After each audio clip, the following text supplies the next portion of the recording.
যে জিনিসটি চুরি গেছে সেটা হচ্ছে একটা গণেশের মূর্তি। দাম তা ধরুন আজকের দিনে প্রায় লাখখানেক টাকা হবে। আপনি আমাকে ডেকেছিলেন চুরি ধরতে নয়, চোর ধরতে, তাই তো? ডিটেকটিভ। Very fishy. আগে চুরিটা হয় কবে? আপনি असली बात জেনে গেলে সে উমানাথেরও মুশকিল, আমারও মুশকিল। আসি ডেঞ্জার জায়গা মশাই।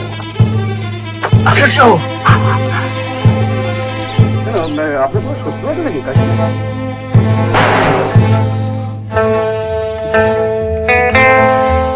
আপনি ভুলে যাবেন না মিস্টার ঘোষাল, আপনি গোয়েন্দা কাহিনী অনেক পড়তে পারেন, কিন্তু আমি নিজে গোয়েন্দা।